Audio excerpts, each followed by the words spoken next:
Welcome back to Beer Brackets, everybody. Today we're concluding our series on British ales. And Alessandro, we could have chosen a worse beer to conclude this series with, because today we are talking about the Speckled Hen.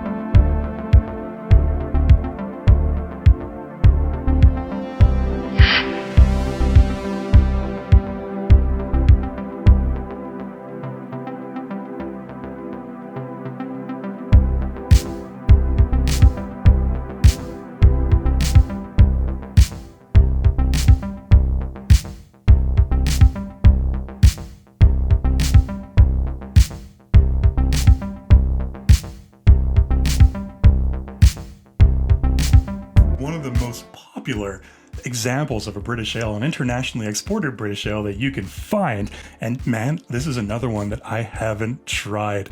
So I'm super excited for this one, dude. You've tried this one before, right? I've had it once, but I'm really very long time ago. We can say we're pretty much trying it for the first time together. This great British ale, first brewed in 1979. So it's not as old as some of the other British ales that we've seen, but it was done to commemorate the 50th anniversary of the iconic MG car factory in Abingdon, Oxfordshire, over in England. So this is a premium bitter. I kind of mentioned when we were reviewing London Pride, we talked about the different kinds of bitter. So a premium bitter is basically a bitter beer that is 4.8%, they say, ABV or higher. So this falls in that premium category. So this was originally brewed by the Morland Brewery over in England, which is now owned by Greene King. So Greene King came up on the channel once before when we were talking about Abingdon. They're brewed by Greene King as well. Greene King is the UK's leading pub retailer and brewer, which is pretty amazing. They are massive, Alessandro. They're huge. They run over 2,700 pubs and restaurants and hotels across England, Wales, and Scotland. I think you know a little bit of a legend to do with Speckled Hen as well, right? Because we love our beer legends. I do, at least doing a little bit of research. That's why I like to call them legends, because you never know. You never know completely. But about the name, why was this chosen for this specific brew? And like you said, it was asked to commemorate the car company. And there's two versions of this legend. Like the one is saying the workers in the factory were using this car that over the years got kind of covered in paint, and that's where the name is coming from. But the other legend is, exactly, speckled. But the other version says that it was actually a car that was ordered in 1929 by a lady that lived in that same town where the factory was, and everybody kind of knew her, and they decided to name the brew after that, because that car was ordered specifically with this color painting all across. I don't know which one is the true one. Which one is the true one? And I'm wondering, was that lady enjoying a same or similar maybe type of beer? Would she have liked this beer? Who knows? And was she the hen in this analogy? So many questions. My friend, I think we should open these up and we should get started, because I am ready for some British ale. Let's do it. Let's do it, my friend. I'm so excited. Oh yeah, just pouring out a little bit. You get that caramelly amber color to it. That's just beautiful. Oh yeah. Whoa, that aroma jumps out of the glass. Oh my God. Woo. Are you smelling that? It fills the room completely. It does. Okay, I'm excited. You know, when we talked about the Abingdon in that Beer Bracket of the Month episode, I was telling you I wish you could try this beer. This smells like it. So I think this is a very close approximation. So I am dying to hear your reaction to this beer. Let me know, what do you think about the aroma of the Old Speckled Hen? Well, aroma cheers, my friend. Aroma cheers. I can see what you mean here. The dark fruit is prominent, the biscuity caramelized malt with the dark fruit, almost like prunes, raisins, with a little bit of classic English earthy, hoppy undertones. This is a 3-8 on 3. I don't have to think about it. It's delicious. What do you think, my friend? Quick and easy. There you go. Yeah, you get biscuity caramel, just all those different elements of sweetness coming together, along with some dark fruit, like some prunes, maybe apricot, raisin, even a little bit of chocolate. It almost smells like a pie. It almost smells like a huckleberry pie. And this is making me want to take a sip, and that always deserves a 3-on-3 aroma. This is a strong 3-on-3. This smell is amazing. After 2 3-on-3 aromas, let's take a sip and see what we think about the taste. Let's take a sip.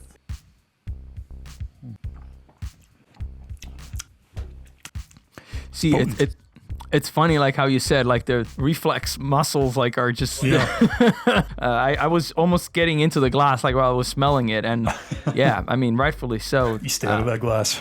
It's interesting how, like, on the taste, while it smells like a little bit more on the sweeter side, like that malt component on the nose, and dark fruit probably is also deceptive a little bit, but on the taste, it's not as sweet as I was expecting, which I'm actually very happy with, because sometimes that sweetness, if it's too overbearing, it can be a little bit too much. Yeah. It's more hop forward, so more bitter. You do get the sweetness, but it's just initially a little bit of savory, almost roasted character. And then it goes straight into that bitterness that like builds up like some of the most beautiful pale ales that you can think about. And yeah, I mean, it's kind of complex. It is. I think it's missing to get that full 3. So I'm going to go with a 2. It's missing a little bit a binding element, mid balance. So it's almost like it's jumping from that sweetness to that bitterness, and it does it greatly, but there's a little bit lacking there in the transition for me. What do you think? Well, you coined this term for me. I'm sure in the greater spectrum of the beer rating world, you haven't coined this term, but you use the term binding element a lot. And I've always loved that. And for me, whenever I always think of you in binding element, I use it when I'm describing food. Sometimes I'll be like, this pizza's missing a binding element. It could use something else. And it's definitely missing something. You're right. Like right off the bat, you get raisin, sort of chocolate, biscuit, all those delicious things from the aroma you get right away, but they fade really quickly and it goes right into bitterness, right into hops. And it's missing a little something in the middle. It's delicious.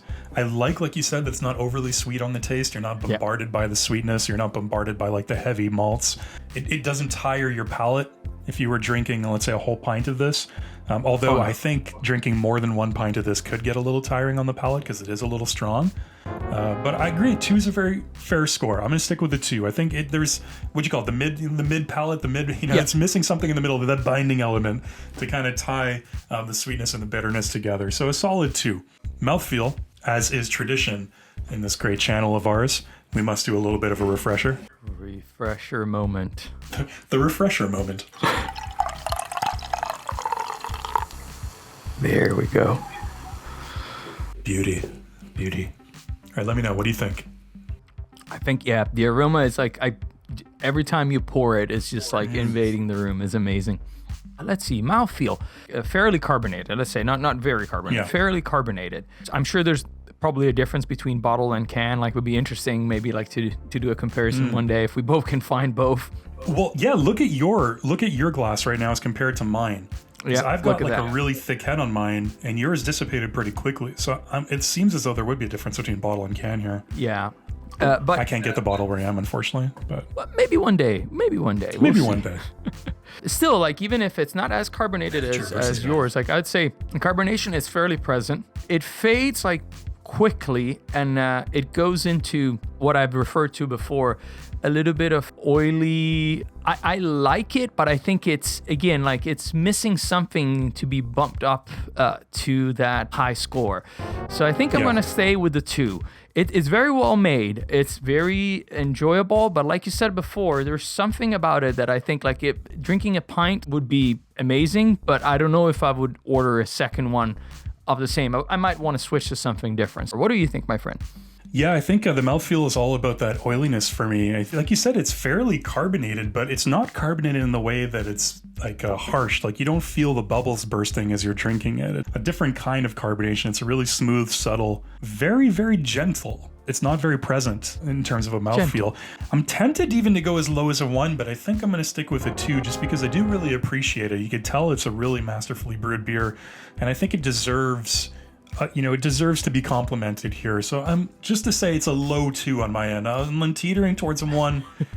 It's just an unimpressive kind of non-present mouthfeel, but I'm going to stick with it too. Now, the finish, and I feel like I say this every single episode, and maybe I'll make a montage of me talking and saying this exact line before we talk about the finish, but the finish is interesting on this beer, and I'm excited to see what you think. So, go. What do you think? You know, my friend, like, I mean, I would probably say the same because, like, about beers in general, because the finish is always where the magic happens. That's where the magic happens. Yeah. Finish on this, it's interesting because that oiliness sticks around, but then it transitions into that bitterness that we were talking about on the taste, at least for me, that starts building up. It's really bitter.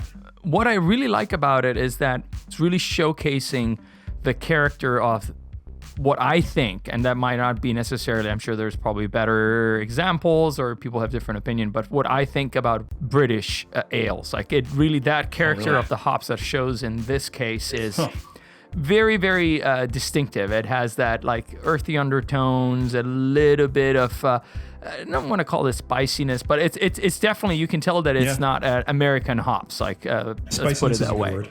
I think that for that, it deserves like definitely like a shout, the way that it's showcasing that. But I think that for me to, again, like have a high score here, it would need something else. Like for example, like the malt character here, I don't get that too much in the finish. So it's almost predominantly about the hops, which is, you know, a great choice.